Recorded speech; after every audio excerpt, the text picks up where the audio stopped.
Guess where this is? It's literally right next to the new IKEA building, which is coming soon. And there's going to be a lot of homeless encampments, a lot of homeless tents. You're going to be seeing scenes like this everywhere.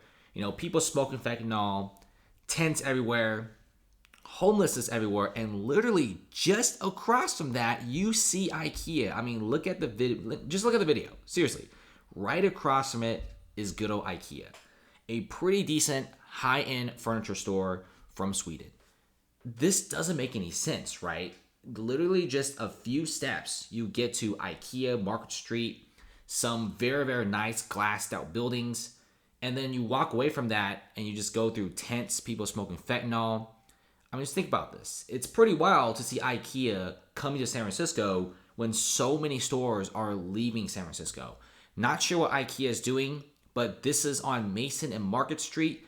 And like I said before, San Francisco is just getting worse and worse by the day. Now, the location IKEA is in is also just a stone's throw away from the mall that recently closed down. This is going to be the Westfield Mall, which closed down, and right across from it, you also have Park 55's 3,000 room hotel, which also got shut down. And just so many of these very expensive buildings and malls slowly deteriorating and slowly going through the foreclosure section. This is where IKEA is going to be located, and just around the corner, got people smoking crack, people doing fentanyl, tents everywhere. It's sad. These people need help, and San Francisco is like, you know what? Let's just let them sleep on the streets. Okay, sleeping on the streets, one, is not great for people who are in need. It's not great for the homeless. Two, it's not great for small businesses. And I guarantee you, as more and more tents pile up around the area, IKEA is going to be forced to shut down.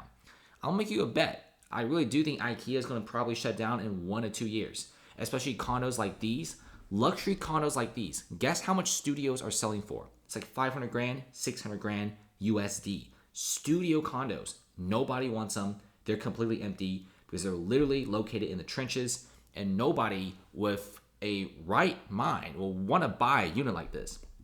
Like I said before, San Francisco is a beautiful place. This Market Street area is supposed to be a place of commerce, a place of business, high-end apartments and retail stores, but now this place is getting filthier by the day. And this is a very nice high-end condo, but guess what? It's not going to last long. Like I said before, San Francisco has this really weird ban where you can't actually sweep away homeless encampments. And I don't know about you, but I feel like homeless encampments on the streets, it's not a normal thing. I mean, if you go to other countries, it's not normal, right? Go to the UAE, you won't see this kind of stuff. I mean, if you go to Italy, you won't see that kind of stuff. You even go to China, go to Shanghai, go to Shenzhen, you won't see this kind of stuff. Hong Kong, you won't see that kind of stuff. Japan, you won't see that kind of stuff. Singapore, Australia, you won't see this kind of stuff. I mean, go to Qatar, you won't see that kind of stuff. And what I'm just trying to tell you guys is a lot of people in San Francisco, if you ask them about the tent situation, they say, oh, it's fine. They can't find shelters. It's okay to have them sleep on the streets. No, it's not. It's not normal just to have a bunch of homeless people on the streets, people doing drugs on the streets, and tents on the streets. It's not great for the people who are in need, the people on the streets, and it's not great for the people who own businesses around the area. And this is why San Francisco's construction is at an all-time low. If you look at the real estate sector, it's a really good indication of whether or not a city is doing good or bad. Miami, real estate boom. They can't sell condos and they can't rent condos fast enough. The moment a skyscraper is ready, it automatically gets sold out and it gets bought out and it gets rented out. San Francisco, they make a building, goes foreclosure despite only having like 20 condos. Nobody wants to buy a single San Francisco apartment. It's absolutely crazy. Now, I said before, there is no homeless encampment sweeps. Homeless encampment sweepments are not allowed. Meaning, if you open a shop in San Francisco and there's like 5 tents outside, well, good luck. You're not going to get any foot traffic and your store's going to shut down, and the city council's not going to help. I'm saying everyone deserves rights and privileges, stuff like that. And one of the things about San Francisco is they just need to do what San Diego's doing. San Diego had a really, really bad homeless crisis in the past few years. It's getting big. San Diego's homeless population is very big as well. So they're pretty much doing bad things as well. You know, the government, they're not caring that much before, but now the city council, the government in San Diego, they're caring a lot. San Diego's not playing around. They actually put certain areas in the city for homeless encampments, more medical services, better hygiene, and a lot of these can't intimate places because they're monitored by the city council. And tent encampments are not allowed on the streets of San Diego except certain locations designated by the city council. It's not a great idea. It's not perfect, but because of those rules, San Diego is having one of the highest tourism attractions. People who used to want to go to San Francisco and the Bay Area go to San Diego. People who want to experience a little bit of Mexico, they go to Tijuana, they go to San Diego. San Diego's tourism industry is booming. We're seeing a lot of companies moving in. Businesses aren't leaving San Diego, and real estate prices are rebounding hard for San Diego because they implemented a really strict law and regulation to prevent tents on the streets, but at the same time, help the people who are in need with the tax revenue from the businesses. San Francisco is going broke. They're literally going bankrupt. IKEA, with their massive food courts and cool furniture, is not going to save them. IKEA is not going to save San Francisco when you have one store moving in and thousands of stores moving out. Market Street is already completely empty. I can show you clips of Market Street having several empty storefronts, which used to always be rented out because they're high-end storefronts. Now, we're seeing IKEA doubling down in San Francisco with a 23,000 square foot food mall, adjacent to their main furniture location in early 2024. I'm guessing January to March.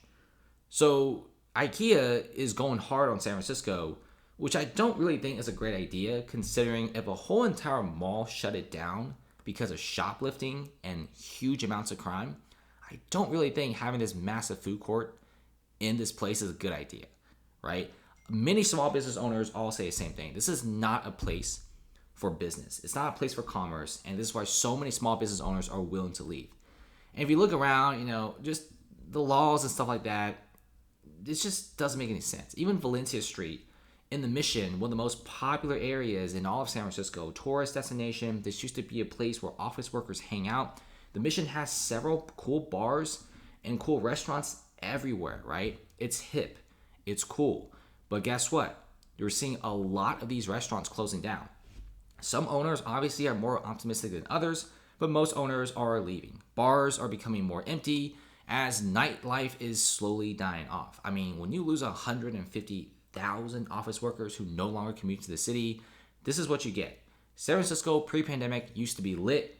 I've been there 2018, 2019. It was amazing. It was fun despite its problems, but you were so much talent, so many office workers and people walking around. It was actually pretty fun, right? The clubs were fat.